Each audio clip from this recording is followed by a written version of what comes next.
नमस्कार दोस्तों। जीके की जो हमने 5000 एमसीक्यू की क्लास चलाई थी दोस्तों, ये क्लास नंबर आपकी तीसरी रहेगी। और जितने विद्यार्थी एक चाणक्य विद्यापीठ के यूट्यूब चैनल से जुड़ चुके हैं दोस्तों, जिन्होंने अभी तक हमारे चैनल को सब्सक्राइब नहीं किया, हमारे परिवार का एक सदस्य नहीं बने, तो सभी से हाथ जोड़ के निवेदन है दोस्तों, चैनल को आप सब्सक्राइब करें। और आपके फोन की स्क्रीन में जो दिखाई दे रहा है, इसमें क्या लिख रखा है कि क्लास एंड नोट्स और आपके जो पीडीएफ है और जो पीछे एग्जाम में पूछे गए और महत्वपूर्ण जो आपके प्रश्न उत्तर बनते हैं दोस्तों, किसी भी आप सब्जेक्ट के ले सकते हो। और इसके लिए आपको करना क्या पड़ेगा, हमारे दिए गए इस नंबर पे आपको व्हाट्सएप मैसेज करना पड़ेगा 8295530088 पर आप मैसेज छोड़ दो, जिसमें आपको मैथ के एक्सेप्टेड अच्छे क्वेश्चन है दोस्तों, रीजनिंग के भी बहुत बढ़िया क्वेश्चन है, इंग्लिश के भी, और आपके इकोनॉमिक्स हो गया, हिंदी, पॉलिटी, ज्योग्राफी इत्यादि आप देख सकते हो दोस्तों। और जिस विद्यार्थी ने अभी तक हमारे प्ले स्टोर से एक चाणक्य एप्लीकेशन को डाउनलोड नहीं किया दोस्तों, वो डाउनलोड करें। डाउनलोड के बाद में जब उसको आप ओपन करोगे तो आप स्पॉन्सर आईडी मांगता है, तो स्पॉन्सर आईडी में आपको क्या लगाना है, एक चाणक्य। और जिस प्रकार आपको जीके से रिलेटेड या टीचर से रिलेटेड कोई भी नोट चाहिए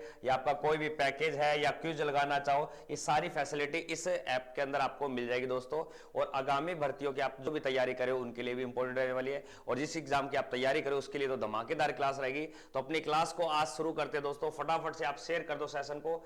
आज की क्लास का जो अपना क्वेश्चन है वो देखिए, कौन सा क्वेश्चन है। खुल जा भाई सिम सिम।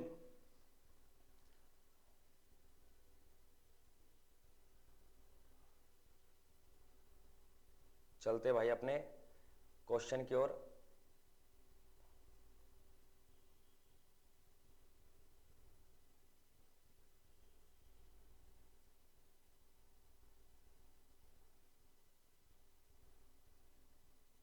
देखिए दोस्तों, क्वेश्चन आज का क्वेश्चन क्या दिया गया, कैरोटीन डैश में पाया जाता है दोस्तों।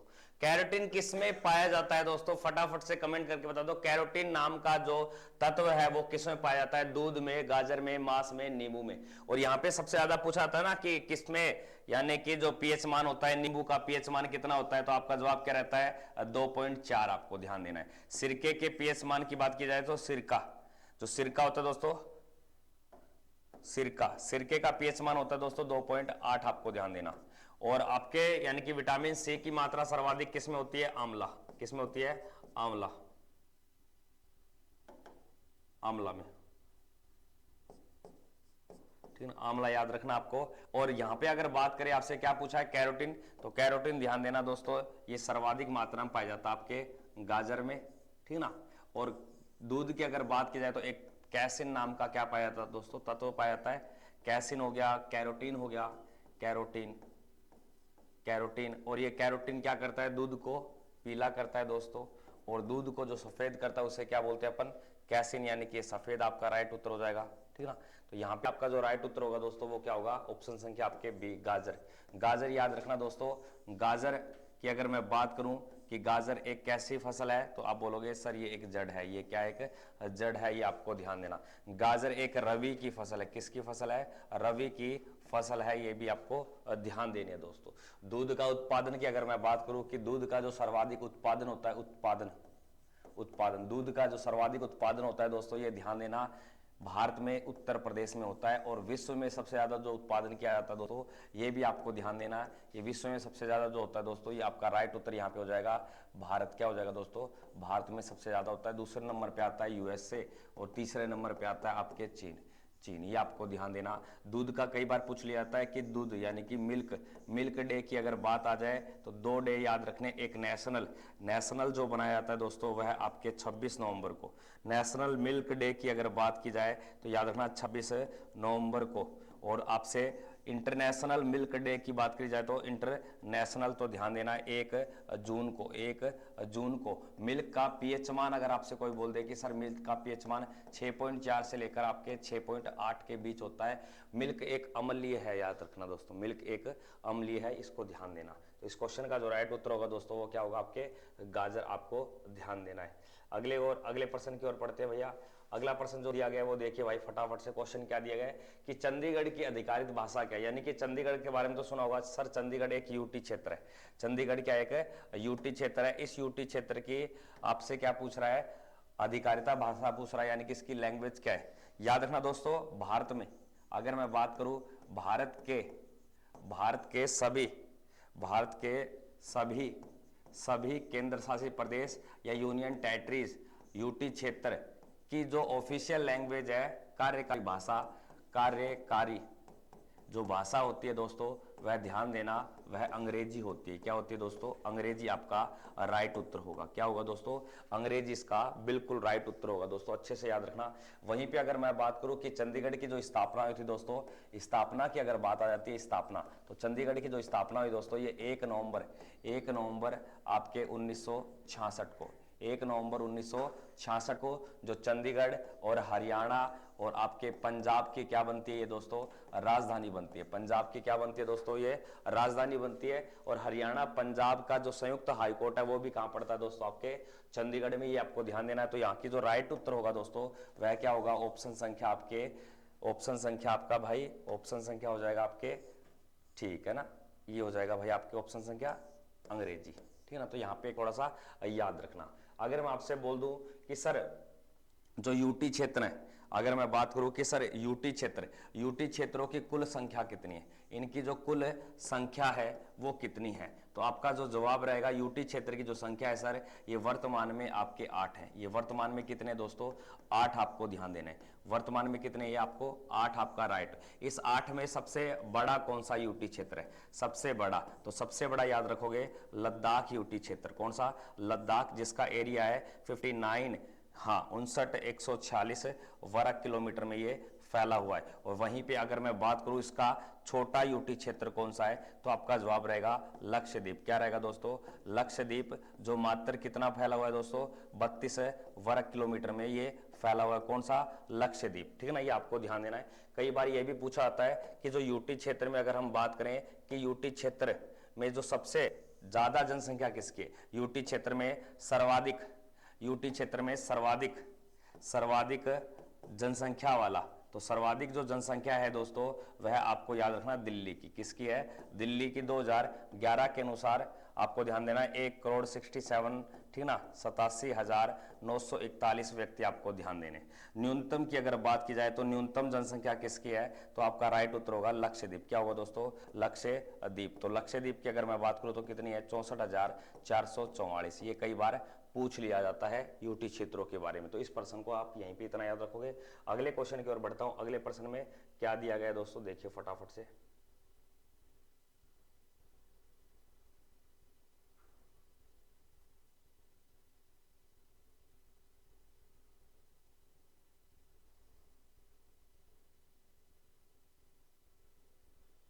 बस 1 मिनट 1 सेकंड का टाइम दीजिए। ये तो टेक्निकल ने आज मिस प्रिंट सा कर रखा है सिस्टम को। देखिए प्रश्न में क्या दिया गया भाई साहब, आराम से देख लो। प्रश्न क्या कहता है, देखिए कि भारतीय राष्ट्रीय आंदोलन में करो या मरो का नारा किसके द्वारा दिया गया? करो या मरो का नारा किसके द्वारा दिया गया दोस्तों? बहुत ही अच्छा प्रश्न है कि जलियांवाला बाग के शहीदों के द्वारा दिया गया, शहीद भगत सिंह के द्वारा दिया गया, या महात्मा गांधी के द्वारा, या सुभाष चंद्र बोस के द्वारा, यानी कि भारतीयों द्वारा, यानी कि क्या, यानी कि भारतीय राष्ट्रीय आंदोलन करो या मरो का ना। आपको पता है भारत छोड़ो आंदोलन सुना होगा आपने, भारत छोड़ो आंदोलन। और ये भारत छोड़ो जो आंदोलन हुआ था दोस्तों, ये 9 अगस्त 1942 को मुंबई के ग्वालियर टैंक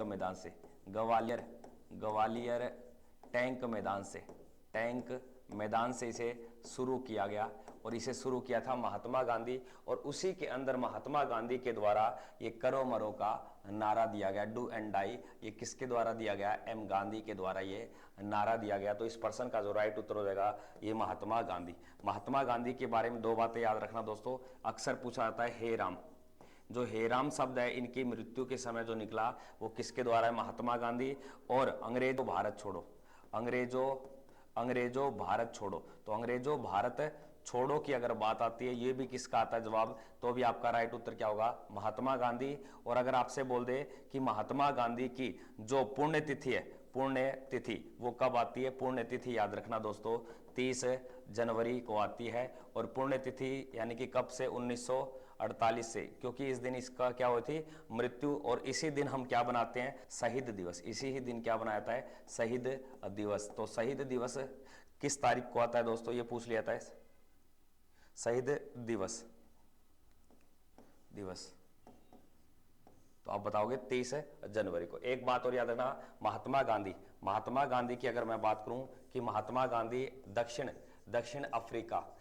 अफ्रीका कब गए थे, अफ्रीका गए, तो दक्षिण अफ्रीका कब गए थे, तो आपका राइट उत्तर होगा आपके 1893 में ये गए थे। लेकिन वापस कब आए, वापस की बात आती है तो आपका जवाब क्या रहेगा, 9 जनवरी 1915 को, 9 जनवरी 1915 को ये लौटते। एक और बात याद रखना, महात्मा गांधी की जो बायोग्राफी है, माई एक्सपेरिमेंट विथ ट्रूथ नामक जो रचना है वो किसकी आती है दोस्तों, तो आप बोलोगे महात्मा गांधी की जयंती कब बनाई जाती है, जयंती की अगर बात आ जाए तो आपका राइट उत्तर यहाँ पे क्या रहेगा सर, इसकी जयंती आती है 2 अक्टूबर को। और जिस दिन क्या मनाया जाता है,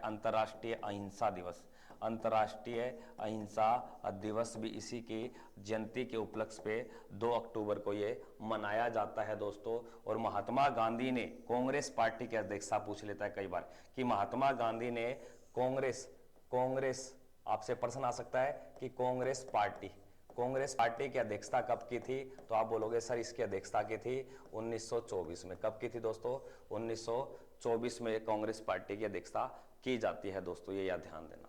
अगले प्रश्न को देखिए, अगले प्रश्न में क्या दिया गया, नेक्स्ट क्वेश्चन को देखिए। अगला प्रश्न क्या कहता है, देखिए लोथल किस युग का ऐतिहासिक स्थल है, लोथल किस युग का ऐतिहासिक स्थल है दोस्तों, बहुत ही शानदार प्रश्न है। लोथल आपने सुना होगा दोस्तों, लोथल एक आपके पुरातात्विक स्थल है। और ये लोथल कहाँ पाया जाता है, तो याद रखना ठीक ना, ये भाई आपके गुजरात में, कहाँ है दोस्तों, ये गुजरात। और गुजरात में किस नदी के किनारे है, नदी कई बार पूछा जाता है, तो याद रखना भोगवा नदी, भोगवा जो सरस्वती की सहायक नदी है ना, भोगवा, तो भोगवा नदी के किनारे है। और उस सभ्यता को कहा जाता है आपके सिंधु घाटी सभ्यता, या उसे ही हम बोलते हैं हड़प्पा सभ्यता, या उसे ही सभ्यता को कहा जाता है कांस्यकालीन युगीन सभ्यता, ये भी आपको ध्यान देना। और इसी सभ्यता को कहा जाता है नगरीय सभ्यता, तो नगरीय सभ्यता, ठीक ना, या कांस्यकालीन सभ्यता। तो कई बार पूछ सकता है इस कांस्यकालीन सभ्यता का टाइम पीरियड क्या था, इसका जो समय था दोस्तों वो ध्यान देना, समय की अगर बात आती है, ठीक ना, तो आपका राइट उत्तर होगा 2350 बीसी से लेकर आपके 1750 बीसी तक। अगर ये ऑप्शन में ना हो तो 2500 बीसी से भी कर सकते हो। और इसकी अगर मैं बात कर दूं कि इस हड़प्पा कालीन का जो पहला स्थल खोजा गया, कि जो पहला स्थल खोजा गया था उसका नाम आता है हड़प्पा। उस स्थल का नाम क्या दोस्तों, हड़प्पा। ये आपसे पूछ लेता है हड़प्पा, तो हड़प्पा स्थल को खोजा गया था। और हड़प्पा स्थल को कब खोजा गया, 1921 में। और किसने खोजा, दयाराम साहनी, राय बहादुर दयाराम साहनी के द्वारा इसे खोजा गया था, ये ध्यान देना। और इसी के कारण भारतीय पुरातात्विक विभाग ने क्या बोला, जिस सभ्यता का जो पहला स्थल खोजा जाए उसी के नाम पर इसका नाम आप रख सकते हो दोस्तों। और ध्यान देना दोस्तों, सिंधु घाटी सभ्यता में सबसे अगर बात करूं, इसका जो विस्तार है दोस्तों, इसका विस्तार ये कई दिशा में, आपको ध्यान देना। अगर इसका उत्तरी आपसे पूछ ले नॉर्थ में कहां तक है ये, तो आपको बताना है मांडा एक स्थल है। और आपके साउथ की अगर बात करें तो दहमाबाद आपको बताना है महाराष्ट्र में। और आपको ईस्ट की बात करें तो ईस्ट में कहा, ये आलमगीरपुर मेरठ में आपको ध्यान देना है। और इसका जो यानी कि जो वेस्ट एरिया है, ये सुतका गैडोर बलूचिस्तान में आपको ध्यान देना। ये अंतिम इसके पॉइंट है, ये कई बार पूछा था इसका विस्तार। और विस्तार में देखा जाए कि सिंधु घाटी सभ्यता कितने देशों में फैली है, देशों में अगर बताएं पूर्ण रूप से तो मुख्य रूप से 2 में है, लेकिन ये वैसे 3 देशों में, अफगानिस्तान, पाकिस्तान और भारत में सर्वाधिक कहाँ, विश्व में सबसे ज्यादा कहां फैली हुई है, भारत में फैली हुई है। और भारत में भी सर्वाधिक अगर पूछा जाए तो ये गुजरात आपको, राजस्थान, ये 2 क्षेत्र आपको बताने पड़ते हैं दोस्तों। कई बार इनके स्थल हो गए, नदियों के नाम हो गए, और पूछ लिया जाता है। और ये भी पूछता है इस स्थल की स्थापना किसने की, या कोई आपसे अवशेष पूछ लिया जाता है। जैसे आपसे प्रश्न आता है ना कि मनुष्य के साथ साथ कुत्तों को दफनाए गए, तो इसके अवशेष कहाँ मिले हैं, ठीक ना, तो ये आपको बताने पड़ते दोस्तों। एक बुर्ज होज नाम करके जगह है श्रीनगर में, वहां पे मिले हैं, और पंजाब के रोपड़ में भी मिले हैं दोस्तों, और गुजरात के लोथल, कई जगह पे आपके कुत्ते के अवशेष प्राप्त हुए, जिससे पता चलता है कि सिंधु घाटी सभ्यता का जो पालतू पशु था दोस्तों वो क्या था, कुत्ता। आगे देखिए, कांग्रेस का त्याग करने के पश्चात, देखो कह रहा है कि कांग्रेस पार्टी का त्याग करने के बाद 1939 में नेताजी सुभाष चंद्र बोस ने अपनी पार्टी की स्थापना की, जिसका नाम क्या है। तो 1939 में नेताजी सुभाष चंद्र बोस ने एक पार्टी थी, उस पार्टी का क्या कर दिया दोस्तों, त्याग कर दिया, और उसके बाद में एक खुद की क्या बना ली दोस्तों, पार्टी बना ली। उस खुद पार्टी की जो स्थापना की गई, उस पार्टी का नाम याद रखिए, उस पार्टी को कहा जाता है forward block, forward block, forward block, आपको ध्यान देना। और इस पार्टी की स्थापना की गई थी दोस्तों कलकत्ता में। कहां पे की गई थी, कलकत्ता में। और कब कर रहे हैं दोस्तों, 1939 में, ठीक है ना, ये आपको ध्यान देना है। तो फॉरवर्ड ब्लॉक की स्थापना किसने की थी, तो आपका जवाब क्या रहेगा, नेताजी सुभाष चंद्र बोस ने। तो एक बार ये भी प्रश्न आता है कि ध्यान देना दोस्तों, नेताजी सुभाष चंद्र बोस ने, नेताजी ने सिंगापुर, तो सिंगापुर में आजाद हिंद सरकार का क्या किया दोस्तों, गठन किया, ये भी आपको ध्यान देना है। लेकिन आजाद हिंद फौज का गठन 1942 में रास बिहारी बोस के द्वारा किया जाता है, लेकिन उसके अंदर तो इसको सेनापति बनाया जाता है। अब नेताजी सुभाष चंद्र बोस के जो नारे हैं वो याद रखना दोस्तों, नारे कई बार पूछ ले जाते हैं। एक तो याद रखना जय हिंद, जय हिंद का नारा किसने दिया, नेताजी सुभाष चंद्र बोस ने। वहीं पे अगर मैं बात करूं आपके नारे में, तुम मुझे क्या दो, खून दो, मैं तुम्हें आजादी दूंगा, ये बात किसने बोली, तो आप बोलोगे नेताजी सुभाष चंद्र बोस ने। और एक नारा और आता है ना, दिल्ली चलो, तो दिल्ली चलो का जो नारा भी है वो भी किसने दिया, तो अभी आपका जवाब क्या रहेगा, नेताजी सुभाष चंद्र बोस ने। कहीं आपसे पूछ सकता है कि नेताजी सुभाष चंद्र बोस के बारे में अगर परिचय देखा जाए कि इनका जो जन्म है दोस्तों, ये जन्म कहां हुआ, तो जन्म की अगर मैं बात करूं दोस्तों, याद रखना 23 जनवरी को 1897 में कटक, और ये कटक कहां पड़ता है दोस्तों, उड़ीसा। कहां पड़ता है, उड़ीसा में इसका क्या होता है दोस्तों, जन्म होता है। और याद रखना इसी के जन्म यानी कि इसी के बर्थडे या जयंती पर याद रखिए दोस्तों, एक दिवस बनाया जाता है, उसे बोलते हैं पराक्रम दिवस। तो पराक्रम दिवस की अगर बात आ जाए, पराक्रम दिवस किसकी जयंती पे बनाया जाता है, नेताजी सुभाष चंद्र बोस की जयंती पर पराक्रम दिवस बनाया जाता है। और दूसरी बात याद रखना, नेताजी सुभाष चंद्र बोस ने, याद रखिए दोस्तों, बोस ने महात्मा गांधी को राष्ट्रपिता की उपमा दी, यानी कि राष्ट्रपिता। तो राष्ट्रपिता की संज्ञा या उपाधि किसके द्वारा दी गई, तो आपका जवाब रहेगा कि नेताजी सुभाष चंद्र बोस के द्वारा ये उपाधि आपको ध्यान देनी है दोस्तों। नेताजी सुभाष चंद्र बोस ने किस पार्टी का गठन किया था, फॉरवर्ड ब्लॉक की। हाँ, तो स्वदेशी आंदोलन की जो शुरुआत होती है दोस्तों, स्वदेशी आंदोलन कब आता है, तो आपका जवाब क्या रहेगा, 1906 में। स्वदेशी आंदोलन की शुरुआत कब होती है, 1906 में, आपको ध्यान देना दोस्तों। अगले प्रश्न को देखिए, अगले प्रश्न में क्या दिया गया, post dated cheque on a failing bank से किस उल्लेखित किया गया, यानी कि पोस्ट डेटेड चेक। इस याद रखना दोस्तों, ऐसा कोई बैंक चेक है जो बैंक में पेश होने से पहले ही ये खारिज हो जाएगा। इसकी जो उपमा दी गई है,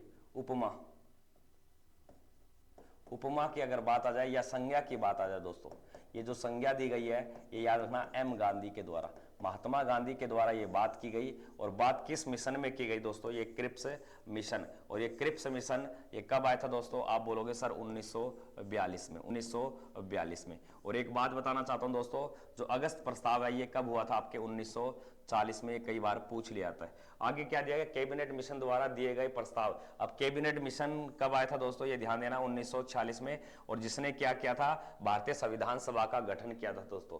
साइमन कमीशन आयोग की रिपोर्ट कब आई थी दोस्तों, साइमन कमीशन रिपोर्ट आई थी आपके 1928 में। और ध्यान देना दोस्तों, साइमन कमीशन में कुल कितने सदस्य थे, कुल जो मेंबर थे दोस्तों, कुल सदस्य जो थे दोस्तों, ये आपके 7 मेंबर थे। और 7 के साथ क्या थे, आपके अंग्रेज, क्या थे, अंग्रेज, आपको ध्यान देना। और इसी कारण इस कानून को गोरा कानून कहा गया, गोरा कानून। और ये गोरा कानून किस मिशन को कहा गया, तो आप बोलोगे सर ये साइमन कमीशन मिशन को। और Simon commission mission goes back का जो नारा दिया गया लाला लाजपत राय, और उसी के कारण उसके ऊपर लाठी चार्ज करवाए गए, और सैंडर्स के कहने पर लाला लाजपत राय की क्या हो गई दोस्तों, मृत्यु हो जाती है। और सैंडर्स का बदला किसने लिया था, भगत सिंह, सुखदेव और राजगुरु के द्वारा, ठीक है ना। तो ये थोड़ी सी बातें आपको ध्यान देना। यहाँ पे दो बातें और बताना चाहता हूं आपसे। अगर कोई बोल दे आपको कि जो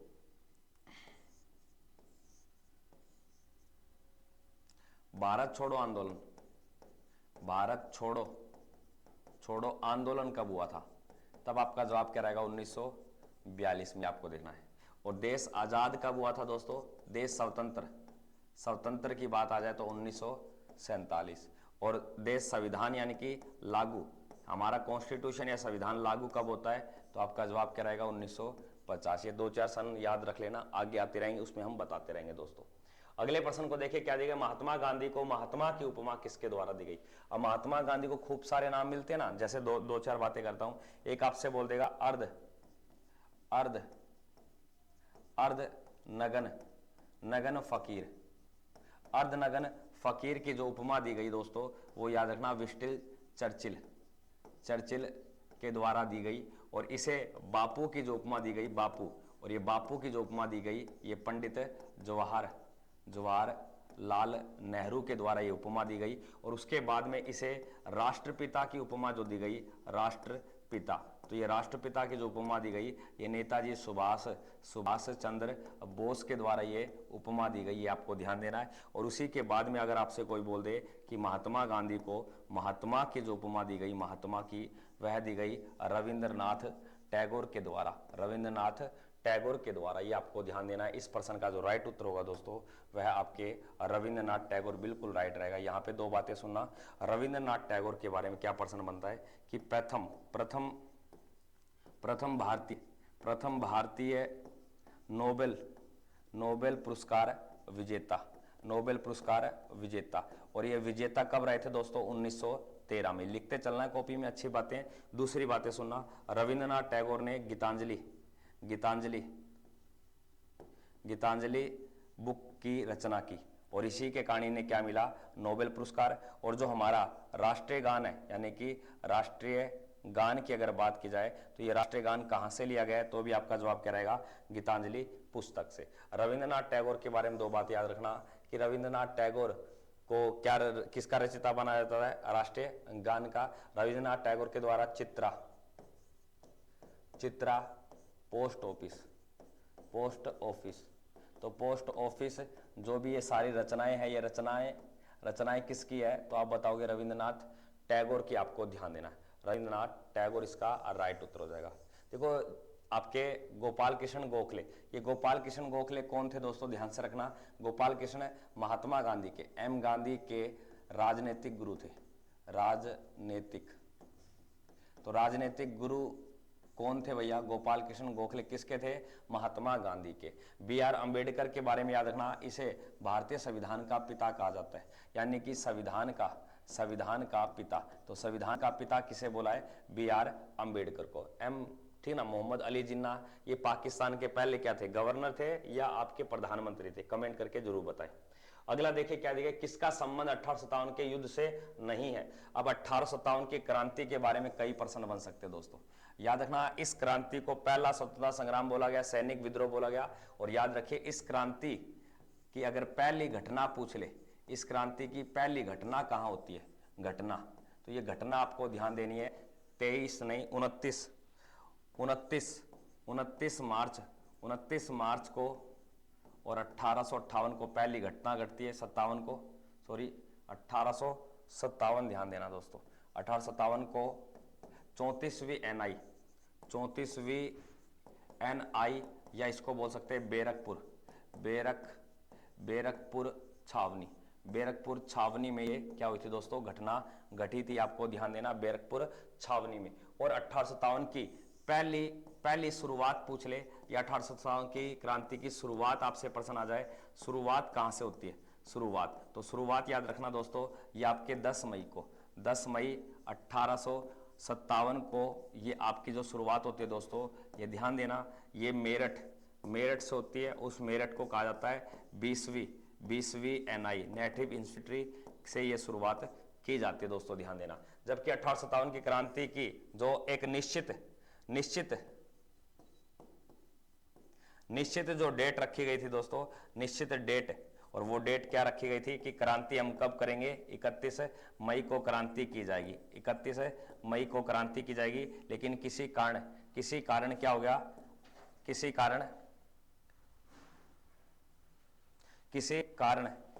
कारण याद रखना, ये क्रांति पहले छिड़ गई, और छिड़ने का कारण क्या था, मंगल पांडे के द्वारा विद्रोह कर दिया जाता है। तो 1857 की क्रांति से अलग अलग व्यक्तियों का नेतृत्व रहता है। जैसे नई दिल्ली से आपसे बोल देगा कि नई दिल्ली से किसका, यानी कि दिल्ली से जो नेतृत्व रहा वो किसका रहा, आपके बहादुर शाह जफर का, बहादुर शाह जफर का नेतृत्व रहता है, या बहादुर शाह इसको सेकंड के नाम से जानते हैं। जबकि लखनऊ का नेतृत्व, तो लखनऊ का नेतृत्व क्या था, बेगम हजरत महल के द्वारा। तात्या टोपे ने जो नेतृत्व किया ये ग्वालियर से, कहां से किया, ग्वालियर प्लस में कानपुर से। और रानी लक्ष्मीबाई का नेतृत्व रहता है दोस्तों झांसी से, कहां से, झांसी से। और जो नाना साहेब का जो नेतृत्व रहा दोस्तों ये कहां से, कानपुर से। कहां से रहा दोस्तों, कानपुर से। जबकि जो गुलाब सिंह नाम का व्यक्ति है यहाँ का, इसका नेतृत्व कहीं से नहीं रहा। इस क्वेश्चन में हम टिक 1 कर सकते हैं। ध्यान से सुनना आप, अगर आपसे बोल दे कि इलाहाबाद का नेतृत्व किसने किया था, इलाहाबाद का, तो इलाहाबाद का जो नेतृत्व किया दोस्तों ये याद रखना लियाकत अली ने, लियाकत अली के द्वारा इसका नेतृत्व किया गया दोस्तों। वहीं पे अगर मैं बात करूं आपसे कि बिहार का नेतृत्व किसके द्वारा किया गया, बिहार का नेतृत्व, तो बिहार का नेतृत्व या पटना का नेतृत्व या जगदीशपुर का कुंवर सिंह के द्वारा इसका नेतृत्व किया गया दोस्तों। और अगर मैं बात करूं कि आपके बैरकपुर छावनी का, तो बैरकपुर छावनी का जो नेतृत्व किया दोस्तों ये किया मंगल पांडे के द्वारा। अब कई बार अक्सर ये पूछाता है कि जो 1857 की क्रांति है, इसके जो प्रतीक चिन्ह थे वो क्या थे। इस 1857 की क्रांति के जो प्रतीक चिन्ह थे, तो प्रतीक चिन्हों में अगर बात की जाए चिन्ह, तो याद रखना एक तो रोटी जिसे चपाती बोलते हैं, प्लस में आपके कमल का फूल आपको ध्यान देना है। 1857 की क्रांति, अगर प्रश्न आ जाए 1857 की क्रांति के समय गवर्नर जनरल कौन था, तो 1857 की क्रांति के समय गवर्नर जनरल कौन था, तो आपका जवाब रहेगा लॉर्ड कैनिंग। कौन था दोस्तों, लॉर्ड कैनिंग आपका उत्तर आएगा, लॉर्ड कैनिंग आपका जवाब रहेगा। लॉर्ड कैनिंग के समय 1857 की क्रांति होती है दोस्तों। बहुत ही ज्यादा इससे प्रश्न आते हैं भाई साहब, बहुत ज्यादा प्रश्न आता है 1857 की क्रांति से। और भी बहुत बातें हैं दोस्तों, सैनिक विद्रोह के नाम से आते हैं, क्यों कहा गया, सारी बातें करेंगे। और 1857 की क्रांति में जो पहली फांसी दी गई थी दोस्तों वो किसको दी गई थी, मंगल पांडे को। अंतिम फांसी किसे दी गई थी, तात्या टोपे को। तात्या टोपे का जो वास्तविक नाम है ये रामचंद्र पांडुरंग इसका वास्तविक नाम है दोस्तों। अगले प्रश्न को देखते हैं। इस प्रश्न का जो राइट उत्तर होगा दोस्तों वो ऑप्शन संख्या ए राइट रहेगा इसका। आगे देखिए क्या देखिए, लोकसभा के लिए राष्ट्रपति द्वारा मनोनीत 2 सदस्य किस विशेष बहुमताय के होते हैं दोस्तों। इसने बोला है कि जब आपके लोकसभा से 2 सदस्यों को मनोनीत किया जाता है दोस्तों, ये वर्तमान में रोक रखा है। ध्यान देना, ये जो मनोनयन प्रक्रिया है दोस्तों, ये जो प्रक्रिया है ये इसको याद रखना आप। 104वां संविधान संशोधन के द्वारा इसे 2030 तक रोका है दोस्तों, कि अभी इसमें कोई भी मनोनीत नहीं किए जाएंगे। तो याद रखना ये जो मनोनीत करने की जो प्रक्रिया होती है दोस्तों, इस समुदाय को बोलते हैं एंग्लो इंडियन समुदाय, एंग्लो इंडियन कमेटी के नाम से इसे जाना जाता है दोस्तों। ये थोड़ा सा ध्यान देना, एंग्लो इंडियन समुदाय के व्यक्ति होते हैं। और भारतीय संविधान के अनुच्छेद, याद रखना अनुच्छेद आपसे बोल दे तो आर्टिकल 331 में इसका वर्णन है। आर्टिकल 331 के तहत राष्ट्रपति 2 सदस्यों को मनोनीत कर सकता है जब उन्हें बहुमत प्राप्त नहीं होता दोस्तों। ये 2030 तक आगे कर दिया गया है। तो इसका जो राइट उत्तर होगा दोस्तों ऑप्शन संख्या आपके क्या रहेगा, ऑप्शन संख्या इज द आपके सी ऑप्शन। दो बातें सुनना, अगर आपसे कोई बोल दे कि लोकसभा के बारे में प्रश्न आ जाए, अगर लोकसभा का सदस्य बनना है, लोकसभा का क्या बनना है दोस्तों, सदस्य बनना है, तो इसकी जो न्यूनतम आयु है, न्यूनतम एज की अगर बात की जाए दोस्तों तो एज होती है इसकी 35 वर्ष नहीं 25 वर्ष। एज कितनी होती है दोस्तों इसकी 25 वर्ष, आपको ध्यान देनी है। 25 वर्ष की आयु में ये बन सकते हैं। दूसरी बातें सुनना कि जो लोकसभा है दोस्तों, क्या आपके लोकसभा, तो लोकसभा की अगर बात करूं तो ये एक अस्थायी सदन है। क्या है दोस्तों, ये अस्थायी सदन है, अस्थायी सदन है। और ये कभी भी क्या हो सकता है, भंग हो सकता है। कभी भी क्या हो सकता है, भंग हो सकता है, हो सकता है या होता है।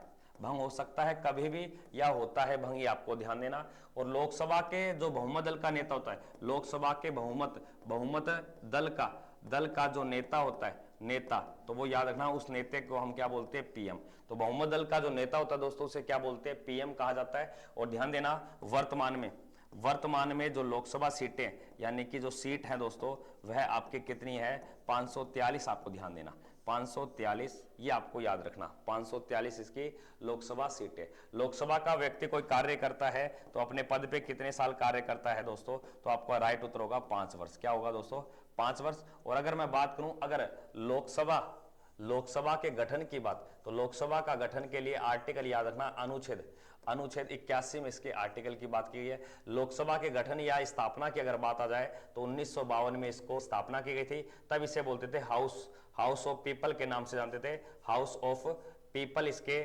पीपल कहा जाता था, हाउस ऑफ पीपल यानी कि जनता का सदन, लिख देता हूं, जनता का सदन। तो जनता के सदन के नाम से इसे जानते थे। बाद में सन 1954 में इसका नाम बदल दिया। क्या बोल दिया, नाम बदल दिया और नाम रख दिया इसे, ठीक है ना, तो लोकसभा के नाम से इसे जाना जाता है। 2026 में इसकी सीटों में बढ़ोतरी आपको देखने को मिल जाएगी और बढ़ोतरी कर दी गई है। तो ये लगभग कितनी सीटें पहुंच हुई है, 877 के आसपास लोकसभा की सीटें पहुंच चुकी है दोस्तों। तो लोकसभा के बहुमत दल का नेता कौन होता है दोस्तों, प्रधानमंत्री। जब लोकसभा 25 में बन सकता है तो प्रधानमंत्री भी आपके 25 में बन सकता है। अगले प्रश्न को देखिए, क्या दिया गया, भारतीय संविधान के निर्माताओं ने राज्य के नीति निर्देशक तत्व का विचार कहां से लिया गया। अब हमारे भारतीय संविधान जो बनाया गया दोस्तों, ये लगभग आपके 60 देशों का मिश्रण है और 60 देशों से हमने अलग अलग बातों को ग्रहण किया गया।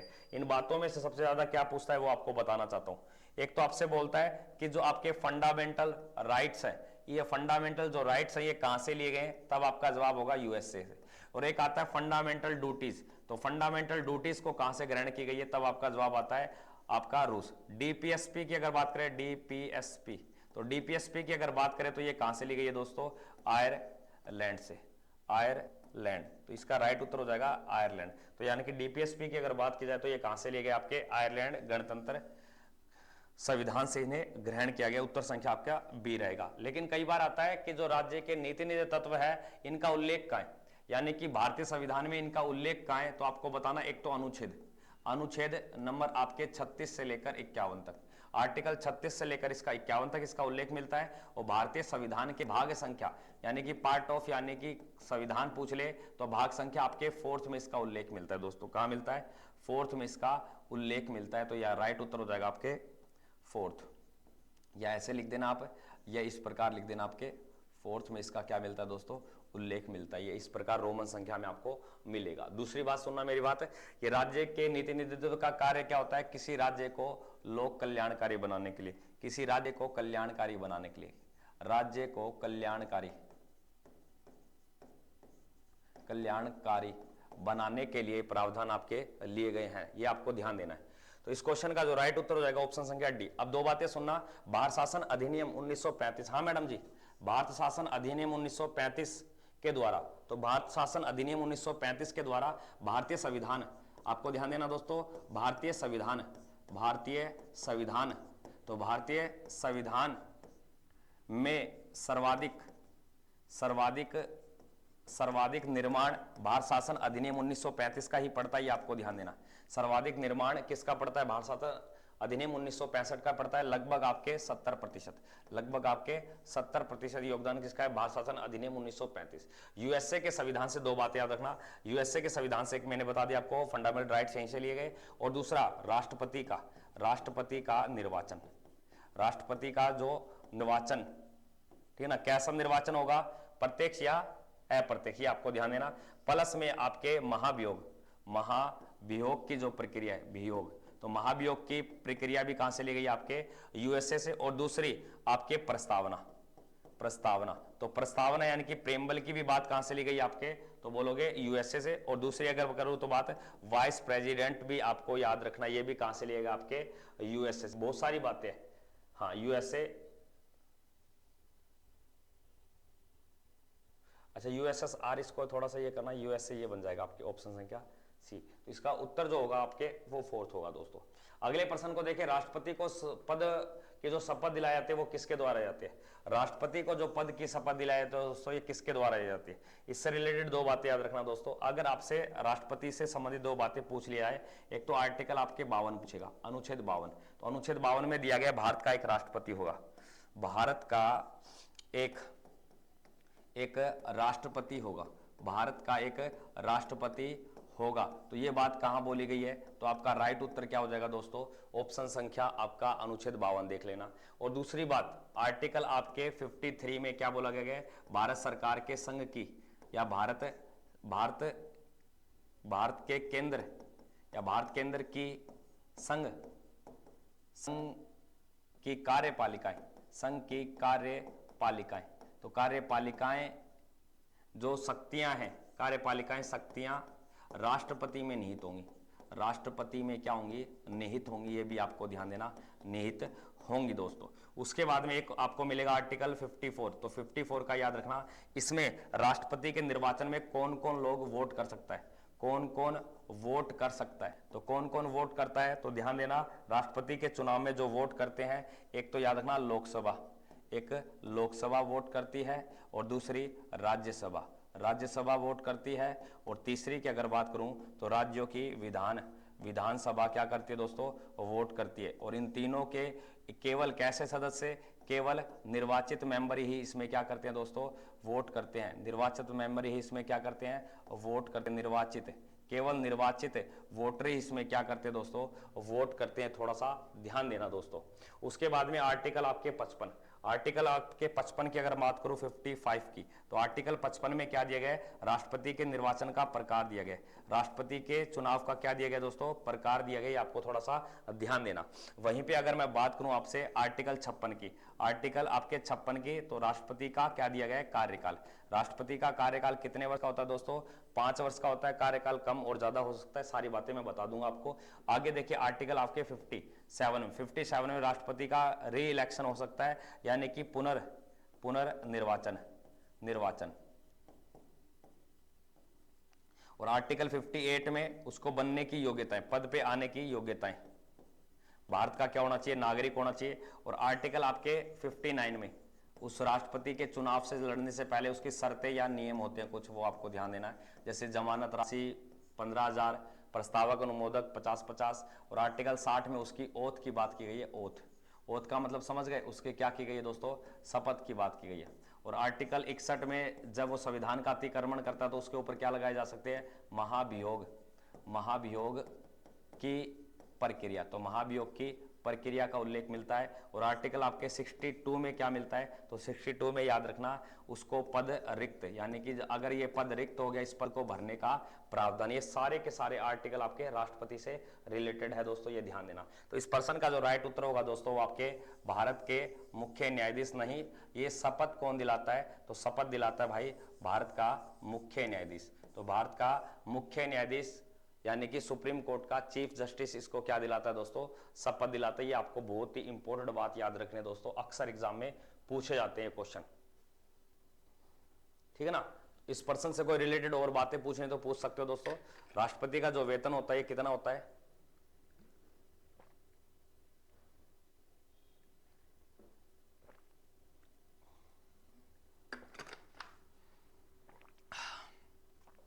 चलो 2-4 बातें और बताता हूं। अगर आपसे बोल दे कि राष्ट्रपति अपना त्याग पत्र किसे देता है, राष्ट्रपति त्याग पत्र, याद रखना दोस्तों, ये त्याग पत्र है, त्याग पत्र। ये त्याग पत्र सौंपता है, किसको सौंपता है, सौंपता है तो आपका जवाब होगा सर वाइस प्रेसिडेंट को। और राष्ट्रपति का जो वेतन है प्रति माह, तो ये 5 लाख रुपए, कितना है दोस्तों, 5 लाख रुपए भारतीय संचित निधि के द्वारा दिया जाता है दोस्तों। और सुनना, अभी वर्तमान में जो राष्ट्रपति हैं, वर्तमान में कौन है राष्ट्रपति, तो आपका जवाब होगा श्रीमती द्रौपदी मुर्मू, द्रौपदी मुर्मू आपको ध्यान देना दोस्तों। और इनका जो संबंध है दोस्तों ये कहां से है और किस जनजाति से, ये संथाल जनजाति, संथाल जनजाति से, यानी कि आदिवासी क्षेत्र से बनने वाली देश की पहली महिला राष्ट्रपति। वैसे महिला राष्ट्रपति पूछे तो ये दूसरी आती है आपको, पहली कौन थी, प्रतिभा देवी सिंह पाटिल। अगले प्रश्न को देखिए, राज्यसभा की बैठक की अध्यक्षता कौन करता है। अब याद रखना दोस्तों, संसद के अंदर एक होता है लोकसभा, एक होती है राज्यसभा। ध्यान देना दोस्तों, एक पार्लियामेंट, आपको मैं क्या बोला, इंडियन पार्लियामेंट यानी कि पार्लियामेंट। तो पार्लियामेंट की अगर बात करूं, एक तो होता है आपके भाई साहब लोकसभा, एक तो क्या होता है लोकसभा और एक होता है राज्यसभा। एक तो होता है लोकसभा और एक होता है आपके राज्यसभा। एक होता है अपर और एक होता है आपके, ठीक ना, अपर और एक lower, upper house lower house. तो अपर हाउस की अगर मैं बात करूं दोस्तों, इस अपर हाउस में भी दो बातें याद रखनी है। अपर हाउस की जो अध्यक्षता करता है दोस्तों, वह करता है आपके एक तो सभापति। कौन करता है, सभापति। और ये सभापति कौन होता है दोस्तों, ये देश का उपराष्ट्रपति होता है, वाइस प्रेसिडेंट। और एक करता है इसकी यानी कि उपसभापति। तो उपसभापति आपको ध्यान देना, जो राज्यसभा के अंदर से होते हैं। लेकिन लोकसभा की जो अध्यक्षता करता है दोस्तों, वो करता है एक तो स्पीकर होता है, स्पीकर याद रखना, जिसको हम क्या बोलते हैं, अध्यक्ष। और एक होता है डिप्टी स्पीकर। तो डिप्टी स्पीकर, ये दोनों आपको याद रखने हैं, लोकसभा और राज्यसभा। तो राज्यसभा की जो अध्यक्षता की जाएगी दोस्तों, ये किसके द्वारा की जाएगी, उपराष्ट्रपति। उपराष्ट्रपति के बारे में अगर मैं बता दूं आपको कि देश का प्रथम कौन था, प्रथम, तो प्रथम की अगर बात आए तो आपका जवाब क्या रहेगा, डॉक्टर सर्वपल्ली राधाकृष्णन। इसको ध्यान देना। और उपराष्ट्रपति के लिए आर्टिकल आपको ध्यान देने हैं 63 से लेकर आपके 73 तक। तो आर्टिकल 63 से 73 तक इसकी उल्लेख आती है। उपराष्ट्रपति को पद की जो शपथ दिलाता है दोस्तों, शपथ की अगर बात आ जाए तो आपको ध्यान देना, ये शपथ कौन दिलाता है, राष्ट्रपति। कौन दिलाता है दोस्तों, राष्ट्रपति। अगर उपराष्ट्रपति अपना क्या देना चाहे दोस्तों, त्यागपत्र, क्या देना चाहे, त्यागपत्र। और ये त्यागपत्र भी किसको सौंपता है, राष्ट्रपति को सौंपता है। और उपराष्ट्रपति का जो वेतन होता है दोस्तों, उपराष्ट्रपति का जो वेतन होता है ये शून्य होता है। क्या होता है, शून्य, यानी कि शून्य। अब बोलोगे सर इसे तो वेतन मिलता है, इसे तो वेतन मिलता है। याद रखना दोस्तों, इसे सभापति के रूप में, सभापति के रूप में इसे प्रति माह 4 लाख रुपए मिलते हैं। कितने मिलते हैं, 4 लाख रुपए मिलते हैं। जबकि उपराष्ट्रपति के पद का कोई भी उल्लेख नहीं है, यानी कि वेतन के रूप में उल्लेख नहीं है। उपराष्ट्रपति की अगर हम बात करें दोस्तों, इस उपराष्ट्रपति का जो कार्यकाल होता है वो कितना होता है, कार्यकाल, यानी कि आपको याद रखना ये लोकसभा के राज्यसभा का सदस्य नहीं है। अगर सदस्य होता तो 6 वर्ष का होता है, ये सदस्य नहीं है, तो याद रखना ये 5 वर्ष का इसका कार्यकाल है दोस्तों। वर्तमान में उपराष्ट्रपति की अगर मैं बात करूं कि वर्तमान में कौन है दोस्तों, तो याद रखना ये राजस्थान के है और इसका नाम क्या है, जगदीप धनखड़। तो जगदीप धनखड़ इसका बिल्कुल राइट उत्तर हो जाएगा दोस्तों, जगदीप धनखड़ इसका बिल्कुल राइट उत्तर हो जाएगा दोस्तों, ठीक है ना। तो अगले प्रश्न की ओर बढ़ते हैं। अगले प्रश्न में क्या दिया गया, देखिए महात्मा गांधी को महात्मा की उपाधि किसके द्वारा दी गई थी। अभी थोड़ी देर पहले भी मैंने आपको डिस्कस किया था, आप देख सकते हो। जिसने अभी तक हमारे पीछे की क्लासें नहीं देखी, 1, 2, 3, ठीक है ना, और आपकी जितनी भी क्लासें उन सभी की क्लासों को देखो आप भाई। एक चाणक्य विद्यापीठ की जितनी भी क्लासें हैं जो आपके एग्जाम के लिए दृष्टि से इंपॉर्टेंट है दोस्तों, ठीक है ना, तो ये थोड़ा सा ध्यान रखा करो आप। देखिए इस प्रश्न में क्या दिया गया है, महात्मा गांधी को राष्ट्रपिता, आपके बापू, अर्धनगन, फकीर, ये सारी बातें मैंने आपको बताई थी। तो अभी यहां पे मैं ज्यादा डिस्कस ना करते हुए आपको महात्मा ही जुकाम, महात्मा की अगर बात की जाए तो महात्मा की उपाधि किसने दी थी, रविंद्रनाथ टैगोर। 2 बातें यहां से याद रख लिए कि रविंद्रनाथ टैगोर की अगर बात की जाए तो रविंद्रनाथ टैगोर को जो गुरुदेव की अगर बात आती है, गुरुदेव, तो रविंद्रनाथ टैगोर को जो गुरुदेव की उपाधि दी गई है किसके द्वारा दी गई, महात्मा गांधी के द्वारा। किसके द्वारा, महात्मा गांधी के द्वारा इसे दी गई दोस्तों। ये आपको थोड़ा सा याद रखना। तो यहाँ पे राइट उत्तर हो जाएगा आपके ऑप्शन संख्या 4। इसमें कुछ ज्यादा बातें हैं नहीं बताने वाली, फिर भी 2-4 बातें आपको बताता हूं। जैसे आपसे कोई पूछ लेगा कि महात्मा गांधी ने भारत में पहला सत्याग्रह आंदोलन कहां किया था, सत्याग्रह आंदोलन कहां पे हुआ, आंदोलन। तो आपका जवाब होगा सर ये आंदोलन किया गया था 1917 में चंपारण बिहार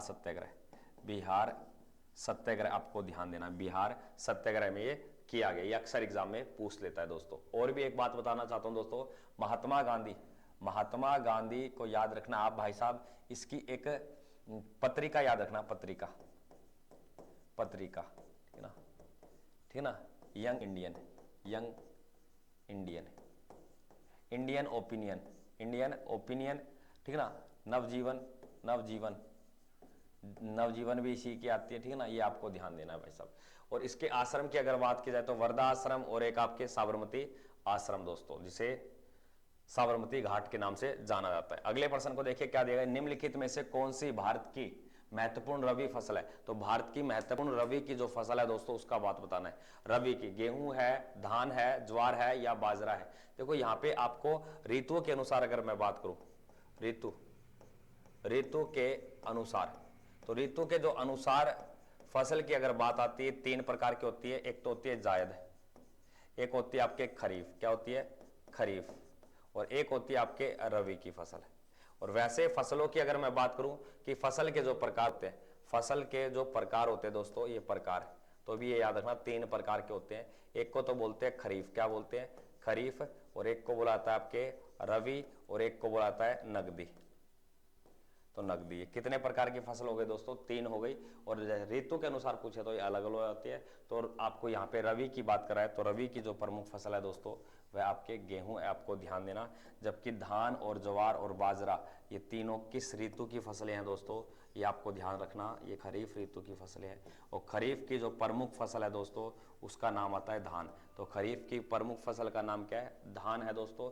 और अक्सर एग्जाम में प्रश्न आ जाए कि सर गेहूं का उत्पादन सर्वाधिक कहाँ किया जाता है। गेहूं का जो उत्पादन है ये सर्वाधिक कहाँ किया जाता है, यूपी में इसका सर्वाधिक उत्पादन होता है। लेकिन वर्ल्ड की अगर मैं बात करूं, ये वर्ल्ड में सर्वाधिक कहाँ होता है, सर ये चाइना में इसका उत्पादन ज्यादा किया जाता है दोस्तों।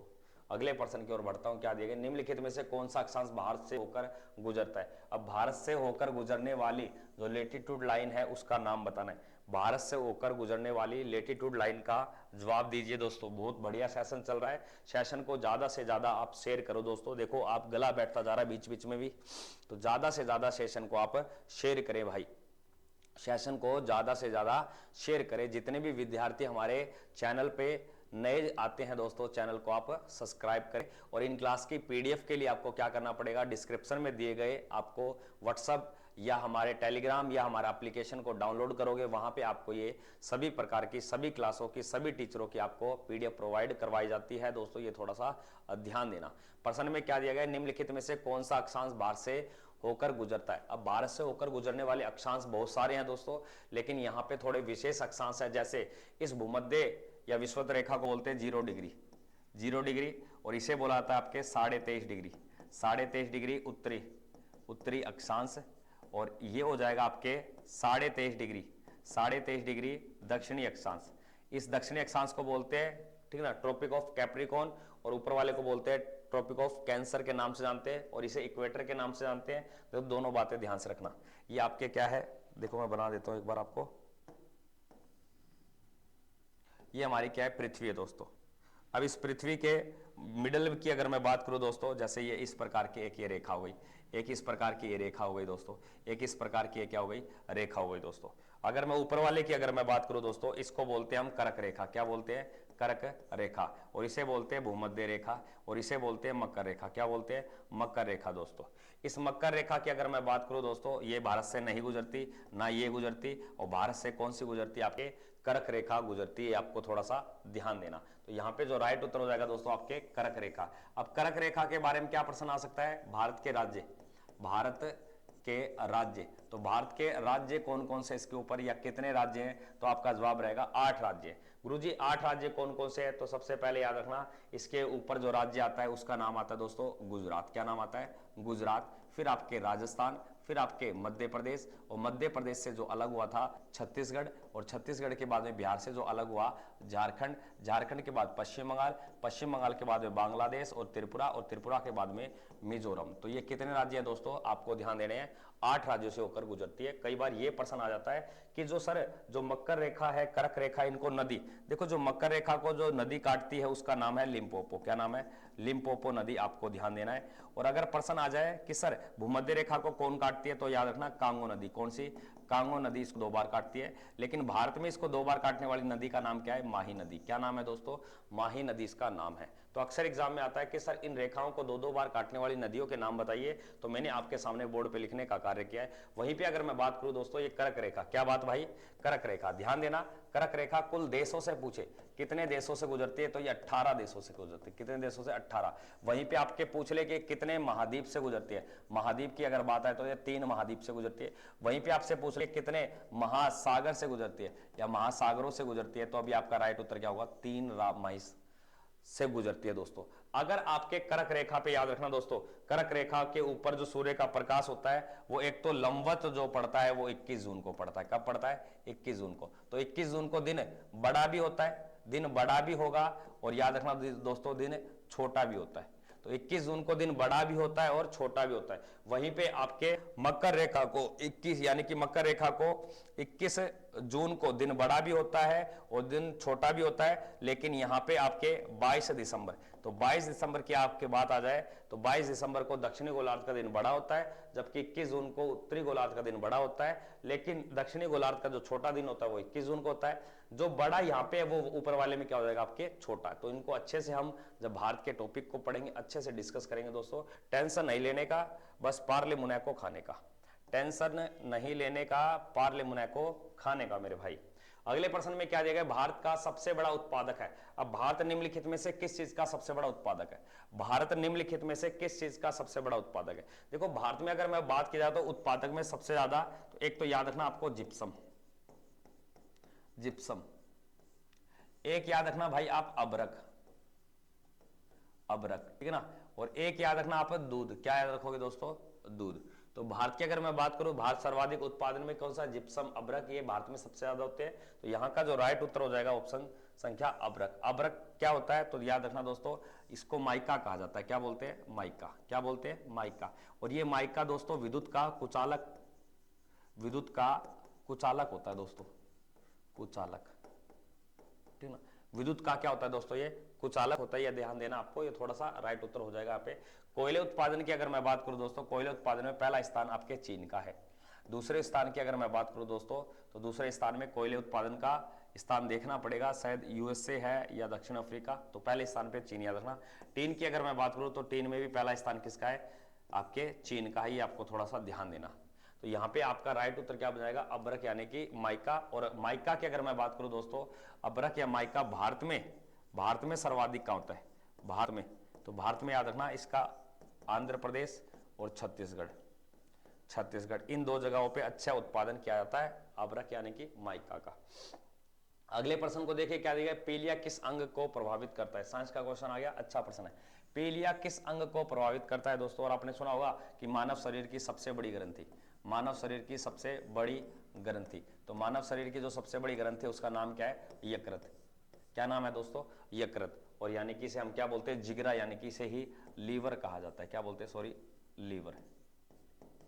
इसे ही क्या बोलते हैं, लीवर या जिगरे के नाम से जानते हैं। मानव शरीर की सबसे बड़ी ग्रंथि कौन सी है, आपके यकृत। आपको ध्यान देना है दोस्तों। और मानव शरीर की छोटी ग्रंथि की बात आ जाए, छोटी ग्रंथि कौन सी है, तो आपका जवाब क्या होगा, फटाफट से कमेंट करके बताइए। छोटी ग्रंथि का नाम बताइए दोस्तों। पता तो चले आप कितना पढ़ते हो कितना नहीं पढ़ते। जितने विद्यार्थी सेशन में जुड़े हुए हैं सारे विद्यार्थी मिलकर सेशन को शेयर करें भाई। तब तक आप शेयर नहीं करोगे तो कोई भी मजा नहीं आने वाला। तो सभी से हम्बल रिक्वेस्ट है, सेशन को ज्यादा से ज्यादा शेयर किया जाए दोस्तों। अगले प्रश्न को देखिए क्या दिया गया है कि निम्नलिखित में से कौन सा कीट उत्पादन नहीं है, यानी कि कीट के द्वारा उसका उत्पादन नहीं होता और बाकियों का कीट के द्वारा उत्पादन होता है। तो याद रखना रेनिन नाम का एक आपके क्या है कीट, रेनिन, रेनिन नाम का क्या पाया जाता है, एक कीट पाया जाता है, कीट। तो सभी को पता है ये लाख कीट से बनता है। लाख उत्पादन में जैसे उत्तर प्रदेश का लखनऊ शहर बहुत फेमस है।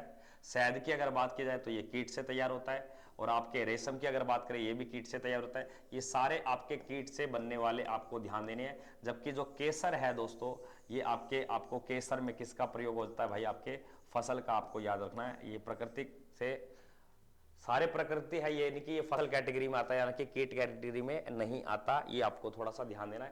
केसर उत्पादन में याद रखना दोस्तों, केसर का जो उत्पादन है, केसर का जो उत्पादन है ये सर्वाधिक अगर आपसे विश्व में कोई पूछ ले, विश्व में, तो आपका जवाब होगा इराक। तो विश्व में सबसे ज्यादा कहां होती है, इराक में।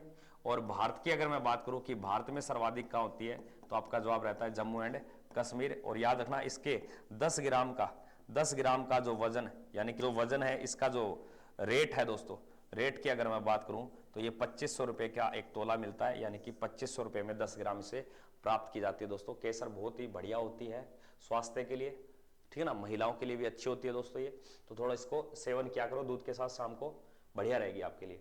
आगे देखिए क्या दिया गया है, डॉक्टर हरगोविंद खुराना को किस खोज के लिए नोबेल पुरस्कार दिया गया। डॉक्टर हरगोविंद जो खुराना है दोस्तों, इसको किस क्षेत्र में नोबेल पुरस्कार मिला। डॉक्टर हरगोविंद खुराना को किस खोज के कारण इसे नोबेल पुरस्कार मिला था, तो याद रखना दोस्तों, डॉक्टर हरगोविंद खुराना को जो नोबेल पुरस्कार मिला, ये चिकित्सा के क्षेत्र में, चिकित्सा के क्षेत्र में इसे क्या मिला, नोबेल पुरस्कार मिला। और जेनेटिक कोड या आनुवांशिक कूट के कारण इसे क्या दिया गया था, नोबेल पुरस्कार दिया गया था। तो राइट उत्तर हो जाएगा यहाँ पे आपका ऑप्शन संख्या ए बिल्कुल राइट रहेगा। नोबेल पुरस्कार की जब बातें आ गई तो दो बातें सुनना आप, नोबेल पुरस्कार, तो नोबेल पुरस्कार की अगर मैं बात करूं दोस्तों, एक तो स्थापना याद रखना, क्या रखना, स्थापना। तो नोबेल पुरस्कार की जो स्थापना होती है दोस्तों, ये कब होती है, 1901 में। तो नोबेल पुरस्कार की स्थापना कब हुई, 1901 में। और नोबेल पुरस्कार किसकी याद में दिया जाता है, किसकी स्मृति में या याद में दिया जाता है, तो याद रखना Alfred Nobel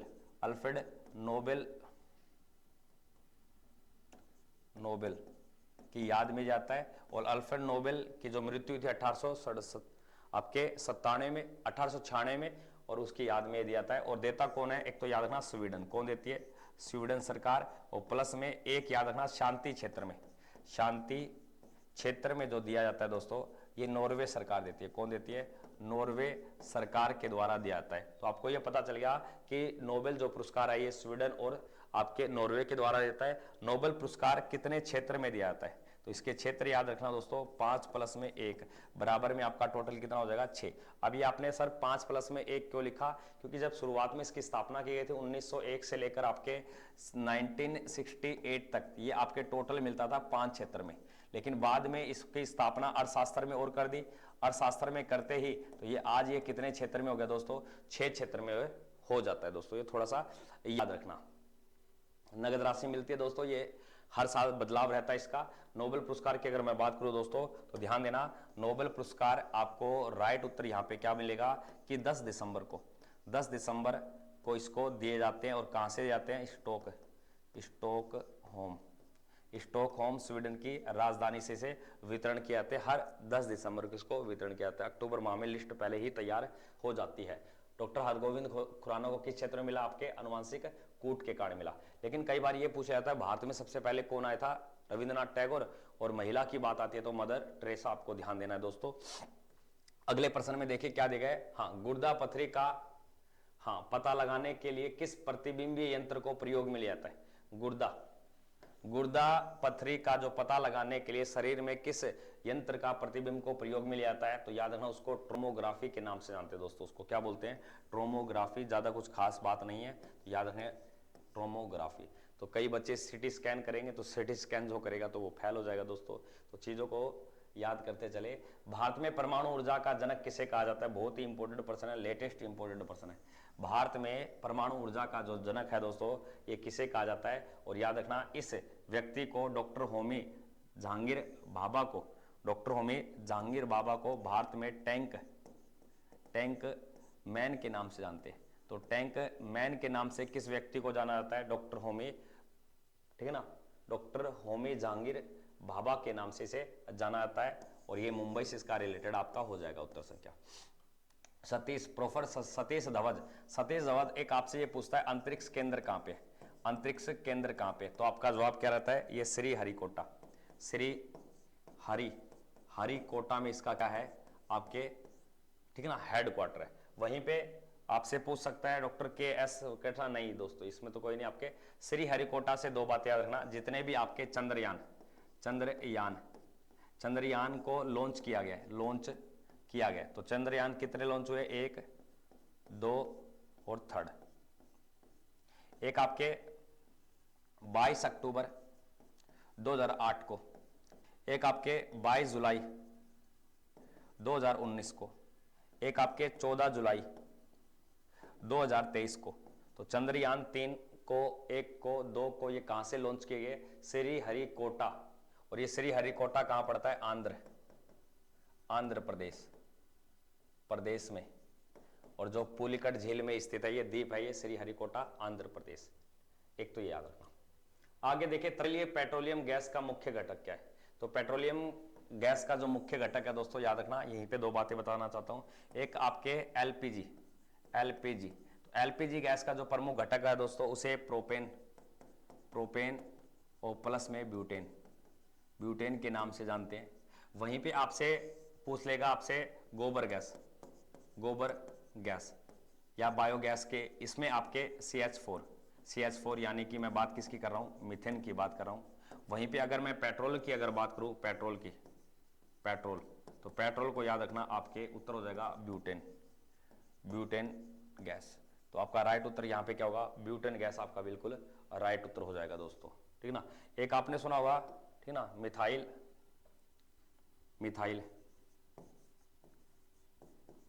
isocyanate,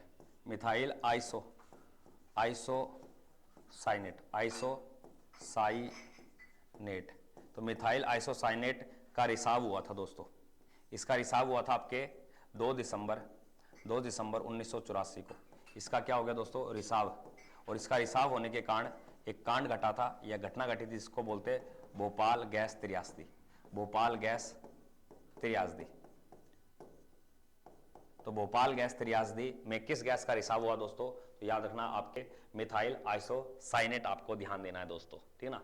methyl mercaptan की अगर बात की जाए तो एलपीजी में, तो आपसे कई बार पूछ सकता है कि एलपीजी गैस में जो गंध आती है, गंध की अगर बात आ जाए तो उसे बोलते हैं मिथाइल मरकैप्टन। तो मिथाइल मरकैप्टन के कारण वो आपके गंध आपको ध्यान देनी है।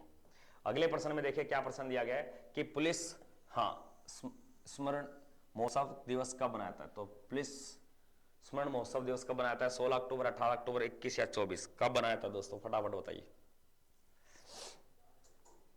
बातें बहुत करते हो आप, बातें आपसे कितनी करवा लो भाई साहब, आपकी मर्जी है भाई, पढ़ो तो आपकी मर्जी, ना पढ़ो तो भी आपकी मर्जी है। तो यानी कि पुलिस स्मरण महोत्सव कब बनाया था दोस्तों? तो आपका राइट उत्तर होगा यहाँ पे 21 अक्टूबर को। 21 अक्टूबर। जब अक्टूबर की बात आ गई तो दोस्तों दो चार बातें याद रखना। एक तो आपको याद रखना दोस्तों 8 अक्टूबर, तो आपका जवाब होगा वायुसेना। एक आपके 9 अक्टूबर विश्व डाक दिवस। एक आपको याद रखना 10 अक्टूबर राष्ट्रीय डाक दिवस। एक आपको याद रखना है भाई साहब 24 अक्टूबर यूएनओ स्थापना, और प्लस में पोलियो दिवस, ठीक ना। एक आपको याद रखना 31 अक्टूबर, तो आपका राइट उत्तर होगा राष्ट्रीय एकता दिवस। बहुत सारे दिवस है दोस्तों, जैसे आपको बोल देगा कि 1 अक्टूबर को वृद्धजन दिवस आपको ध्यान देना है।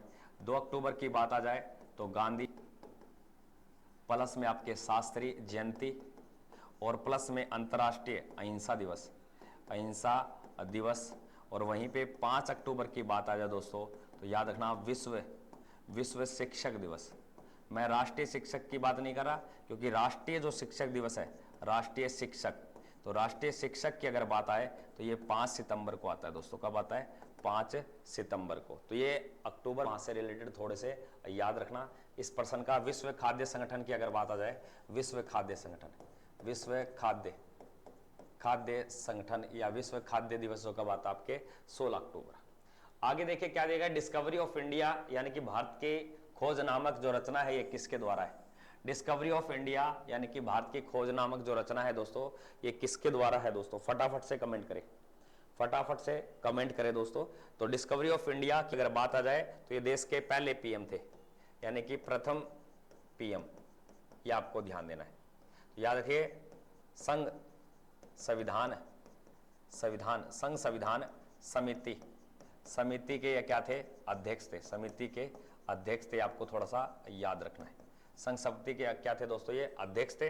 वहीं पे अगर मैं बात करूं तो आपको पंडित जवाहरलाल नेहरू, तो मैं बात कर रहा हूं पंडित जवाहरलाल नेहरू की, ये आपका राइट उत्तर हो जाएगा, पंडित जवाहरलाल नेहरू, जो आपके पहले प्रधानमंत्री कब से दोस्तों, सन 1947 से लेकर सन 1964 तक आपका राइट उत्तर हो जाता है दोस्तों। ठीक है, तो इसका राइट उत्तर क्या हो जाएगा, 1947 से 1964 के बीच में इसका राइट उत्तर होगा। पहले पीएम के बारे में, वास्को डी गामा जो भारत आने वाले पहले पुर्तगाली व्यक्ति थे 1498 में दोस्तों, ये थोड़ा ध्यान देना। और विपिन चंद्र पाल, दादा भाई नौरोजी, दादा भाई नौरोजी को भारत का ग्रेड ओल्ड मैन के नाम से जानते हैं। तो आज के सेशन जो अपना है दोस्तों, इस प्रकार का सेशन बहुत ही लाजवाब है दोस्तों। और अपने जिसने अभी तक शेयर नहीं किया तो सिस्टम को ज्यादा से ज्यादा शेयर करें, लाइक करें, ठीक है ना, और कमेंट करते चले दोस्तों। अगले क्वेश्चन की ओर बढ़ते हैं। अगले प्रश्न में क्या दिए गए, भारत का सर्वोच्च नागरिक पुरस्कार कौन सा है, भारत का सर्वोच्च नागरिक पुरस्कार कौन सा है।